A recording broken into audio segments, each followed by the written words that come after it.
My girlfriend said, "I need space, let's just be friends." I replied, "Sure." Then I removed her name from joint subscriptions, reclaimed her car keys, and changed our Netflix password. 72 hours later, she was knocking desperately on my door. I, 32 male, am sitting in a quiet apartment for the first time in 4 years. It's strange. Not bad, just quiet. 2 nights ago, my girlfriend of 4 years, Alara, 29, sat me down on the sofa we picked out together. She had that look on her face, the one that's both serious and distant. My stomach dropped. "I think we need to talk," she started. Cliché, I know. She went on for about 10 minutes, talking about her personal growth, feeling stifled and needing to find herself again. It was a well-rehearsed speech, full of therapy speak and vague platitudes. The bottom line was delivered with a soft, almost pitying smile. "I think we should just be friends. I need some space." I've seen this movie before. I've read the Ada posts. The classic move here is to get emotional, to plead, to ask what I did wrong. I felt the sting, don't get me wrong. It felt like a punch to the gut. But looking at her, seeing the rehearsed sincerity, something in me just clicked into place. This wasn't a negotiation, it was a declaration. So I didn't cry, I didn't raise my voice, I just nodded slowly and said, "Okay, if that's what you want." She seemed taken aback. "Oh, well, good. I'm glad you're being so mature about this." She said she'd stay at her friend Chloe's place for a few days to give us both some breathing room. She packed an overnight bag, gave me a quick, awkward hug, and left. The moment the door clicked shut, I let out a breath I didn't realize I was holding. The hurt was there, a dull ache in my chest, but underneath it was a strange sense of clarity. Friends. She wanted to be friends. Okay, so I decided to treat the situation with the exact logistical reality she had proposed. We were friends now, not partners. Our lives, therefore, needed to be decoupled. I'm a methodical person. I like lists. I opened my laptop and made one. Shared subscriptions. I went through my credit card statements. The big ones were easy. Netflix, Spotify Family Plan, the meal kit delivery service we both loved. I have the master accounts for all of them. I changed the passwords. Then I went into the Spotify plan and removed her account. For the meal kit, I simply canceled the subscription. It was due to renew tomorrow anyway. Cost saved, roughly $110 a month. The car, this was the big one. About 2 years ago, Alara's old car died. I'd just gotten a promotion, so I bought a new reliable sedan. The car is entirely in my name. The title, the loan, the insurance, all me. She was the primary driver since I work from home and barely use it. It was, for all intents and purposes, her car in practice, but my car on paper. A friend does not drive a car that I am legally and financially responsible for. The insurance liability alone is a nightmare. I sent her a text. Not angry, just factual. Hey, since we're taking space and figuring things out as friends, I'm gonna need the car back. The insurance is a bit complicated if a non-resident is the main driver. Let me know when is a good time for me to get the keys. I can come to you. Apartment. We live in my apartment. My name is the only one on the lease. She moved in 2 years ago. There's no legal entanglement there, which is a relief. I didn't change the locks yet. I figured I'd give her a chance to get her things like a normal person. I did all of this calmly over the course of about an hour. It wasn't about revenge, it was about boundaries. It was about accepting the new reality she had created for us. If we are just friends, then this is what being just friends looks like. The text about the car was sent about 48 hours ago. She read it, no reply. The meal kit service sent her an email saying the account was canceled. She would have discovered the Netflix and Spotify passwords didn't work the first time she tried. It's been radio silence. Until now, there's a knock at the door. Not a normal knock. It's fast and sharp, insistent. I know it's her. And based on the sound of it, she's not here to be my friend. Update 1. Thank you for all the comments and DMs. It's wild how many people have been through something similar. It helps to know I'm not crazy for reacting the way I did. So, the knocking. I took a deep breath, walked to the door, and looked through the peephole. Yep, Alara, she looked frazzled. Her hair was messy and her face was pinched with irritation. I opened the door. "What the hell is your problem?" she started. Not even a hello. I leaned against the doorframe. "I'm not sure what you mean, Alara. My Spotify logged me out mid-song. Netflix won't work, and you're demanding the car back?" What are you doing? I kept my voice even. I'm doing what you asked. You said you wanted space, that you wanted to be friends. Friends don't share streaming accounts or pay for each other's cars. I'm just tidying things up. She stared at me, her mouth slightly open, as if I'd just started speaking a different language. Tidying things up? I said I needed space, not that you should blow up our entire life. I needed that car for work tomorrow. I understand it's inconvenient, I said, and I genuinely did. But the car is my property and my liability. I can't have someone who doesn't live here be its primary driver. It's an insurance thing. You can get your stuff from the apartment whenever you'd like. Just give me a heads up so I can be here. This is where the entitlement really came out. My stuff? We live here, and that's my car. You bought it for me. I bought it while we were in a committed relationship, I corrected her gently. That relationship is now over, according to you. We're friends. This is me, treating you like a friend. She threw her hands up in the air. This is ridiculous. This isn't how you treat a friend. This is petty and vindictive. My God, Leo was right about you. Bingo, the name hung in the air. Leo, her work friend. The one she'd been having after-work drinks with a little too often for the past 2 months. The one whose name popped up on her phone at all hours. My gut had been screaming about Leo for weeks, but I'd pushed it down. I'd trusted her. I must have let a flicker of something show on my face because she immediately tried to backtrack. That's not what I meant. Who's Leo, Alara? I asked, my voice still quiet. He's just a friend from work. He's been so supportive through all of this. All of what? Your decision to end our 4-year relationship? You're twisting my words, she snapped. I just needed a break, a little space, and you go and do all this? You're trying to control me, just like he said you would. So that was it. This new guy, Leo, had been in her ear, painting me as a controlling villain, probably so he could swoop in. And Alara, wanting the thrill of a new romance without giving up the comfort and stability I provided, had concocted this let's be friends plan. She thought she could put me on a shelf, keep using my car, my apartment, my money, while she test drove a new relationship. The sheer audacity of it was breathtaking. I held out my hand. The car keys, Alara. She looked from my hand to my face, her eyes filled with disbelief and rage. She actually scoffed. No, I need it. I'll ask you one more time nicely. Please give me the keys to my car. She crossed her arms. And what are you going to do if I don't? Call the cops. That would be a great look for you. I didn't even blink. Okay. I pulled out my phone. I didn't dial 911. I opened my car's official app on my phone. I located the car. It was parked right down the street. And with 3 taps, I remotely locked the doors and activated the alarm. The car's horn started blaring, a piercing, relentless sound in the quiet evening. Her eyes went wide. People on the street turned to look. What did you do? She shrieked. The car is now locked and the alarm is on. It will continue until I turn it off. The next thing I can do is report it stolen. It's in my name, remember? They'll find you with it, and that will be a very awkward conversation for you to have. So, for the last time, the keys. She stared at me, her chest heaving. The car alarm was still wailing down the street. Defeated and utterly humiliated, she dug into her purse, her movements jerky and angry. She slammed the keys into my palm. I tapped my phone and the alarm stopped. The sudden silence was deafening. Now, I said, my voice cold, you need to get your things. You have 48 hours to schedule a time with me. After that, I'm changing the locks. She just stared at me with pure hatred.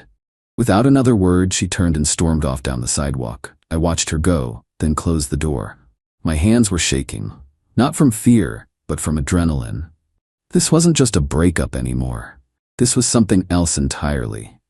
And I had a feeling it was far from over. Update 2. The last week has been a masterclass in escalating entitlement and delusion. I feel like I'm a character in a movie I never auditioned for. The 48-hour deadline came and went. Alara didn't call, didn't text, just silence. So as promised, I called a locksmith and had the locks on my apartment changed. It cost me $250, but the peace of mind was priceless. I also installed a small, discreet security camera in my living room, pointing at the front door. A little voice told me it would be a good investment. That little voice was right. The day after I changed the locks, the first dirty trick happened. I got a call from my credit card company's fraud department. Apparently, someone had tried to report my card as stolen. They went through the automated system, but because some security questions were answered incorrectly, it was flagged for review. I confirmed the card was in my possession, and they added extra security notes to my account. Trick number 2 was far more serious and happened 2 days later. I got a calendar invite for a mandatory meeting from HR. The subject was just follow-up conversation. My boss, Mark, and a woman from HR, named Susan, were on the invite. My stomach twisted into a knot. I walked into the small conference room and they were both there, looking serious. This wasn't going to be a casual chat. Susan started, her voice neutral and professional. "Thanks for coming in. We've received an anonymous communication that contains some serious allegations regarding your conduct outside of work. Under company policy, we are obligated to make you aware of it and discuss it." She turned her laptop around. It was an email from a burner account sent to her and Mark. It painted me as unstable, controlling, and prone to aggressive outbursts, and claimed I was harassing my former partner. It was clearly designed to make me look like a workplace liability. My blood ran cold, but I forced myself to remain calm. I read it, took a breath, and looked at them. "Susan, Mark, this is deeply mortifying," I began. "My girlfriend and I broke up last week. It has not been amicable. This email is a malicious and false retaliation from her because I took back my car and canceled shared subscriptions after she ended things. The person described in that email is not me." Mark, who had been quiet, leaned forward. "Susan, I've managed this man for 4 years. He's one of my most level-headed team members. We've had stressful deadlines and difficult clients, and I have never seen anything but professionalism from him. This email is the complete opposite of the employee I know." Susan nodded, listening. She looked back at me. "Do you believe this will escalate further? Is there any risk of this spilling into the workplace?" "No," I said firmly. "I have taken steps to secure my home and finances. I believe this was an act of desperation on her part. It will not happen again, and it will certainly not affect my work." Susan closed the laptop. "Okay, we are documenting this incident and your response. Given your work history and Mark's testimony, we are considering this a malicious personal matter. We see no reason for further action at this time, but we wanted to be transparent. The Employee Assistance Program is available if you need support." I left that meeting feeling rattled, but relieved. She had tried to attack my livelihood. This wasn't a game anymore. That night, my new camera paid for itself. At around 11 p.m., I got a motion alert on my phone. I opened the live feed and watched, my heart pounding, as the doorknob to my apartment slowly turned. Someone was trying to use a key. It jiggled, then stopped. Then, a few seconds later, it tried again. It was Alara. When the key didn't work, she just stood there for a full minute, staring at the door before leaving. I saved the footage. This was the final straw. She had tried to mess with my job. She tried to enter my home. This was no longer about being the bigger person. This was about self-preservation. I needed something decisive, something that would sever the last tie and expose the truth in a way she couldn't twist. And then I remembered her parents. Alara's parents, David and Karen, are good people. Old school, practical, no-nonsense types. They always liked me. When I bought the car, they had generously given us, as a couple, $5,000 towards the down payment. It was a gift given under the pretense of supporting our future together. I hesitated. This felt like crossing a line, but she had crossed so many more. I composed a text to her father, David. Me, "Hi David, hope you and Karen are well. I'm writing because, as you may or may not know, Alara and I have ended our relationship. I'm making arrangements to sell the sedan, and I wanted to make sure I returned the $5,000 you both so generously contributed to it. It doesn't feel right for me to keep it under the circumstances. What's the best way to get that money back to you?" I hit send. My phone lit up less than 5 minutes later. "David, what are you talking about? Alara told us you two were just having a small fight. Give me a call." I took a deep breath and dialed. The game was about to change. Final update. It's over. Truly, finally over. The last few weeks have been a slow-motion detonation, and I'm just now emerging from the blast radius. The phone call with David was tense. I laid everything out calmly and factually. The breakup? The car, the subscriptions, the email to my boss, and finally the video of her trying my door. I offered to send him the proof. There was a long pause. Karen and I are coming down, he said, his voice strained. We need to understand what's going on. We'll be there tomorrow. The next day, they met me at my apartment. They looked worried and tired. Karen was holding back tears, and David looked grim. They were polite but reserved. I could tell they were torn, wanting to believe their daughter but confronted with my serious accusations. We just want the full picture, Karen said softly. Alara is our daughter. She's very upset and says you're misinterpreting everything. I understand, I said. Words can be misinterpreted. Videos are harder to argue with. I showed them the footage from my camera on my laptop. I watched their faces as they saw their daughter stealthily trying to use a key on my door late at night. Karen put a hand over her mouth. David's face hardened. I want to believe there's an explanation for this, David said, though his voice lacked conviction. Then let's ask her, I suggested. I pulled out my phone. Why don't you call her? Right now. Put it on speaker. David looked at me, then at his wife and nodded. He dialed Alara. Hi, Dad? Her voice came through the speaker, sounding cheerful. Too cheerful. Alara, David said, his voice flat. Your mother and I are at my name's apartment. The silence on her end was immediate. What? Why? He's shown us a video of you from last night, trying to get into his apartment with an old key. I need you to explain that to me right now. What? That's crazy. I was just checking on him. I was worried, she stammered, the panic evident in her voice. You were worried at 11 p.m. and used a key you shouldn't have, without calling or knocking? David pressed. He's twisting things. He's trying to make me look bad. He stole my car, she shrieked, her voice rising to a hysterical pitch. He's offering to pay us back the $5,000 we gave you for it, David said coldly. Which is something you failed to mention.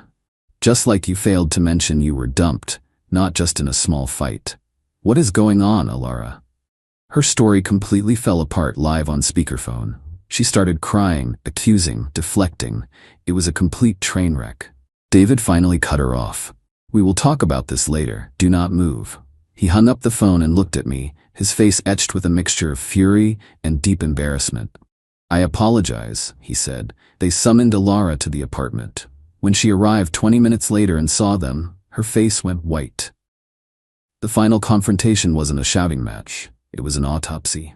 Her parents, armed with the facts and her own self-incriminating phone call, calmly took her apart. Her lies about staying with Chloe, about Leo being just a friend, about me being the villain, it all came out.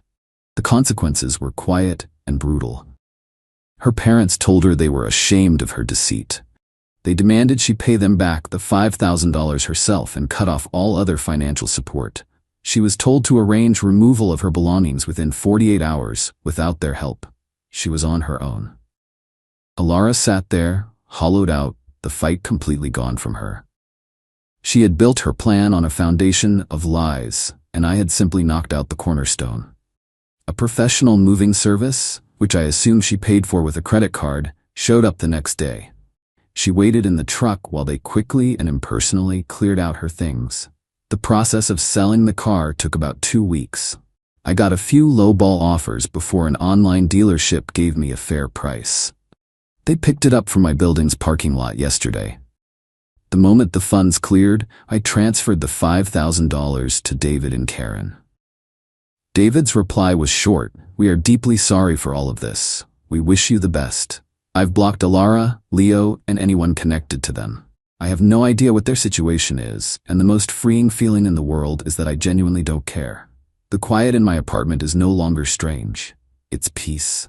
It's the sound of a chapter of my life, one filled with drama I never asked for. Finally, mercifully, ending.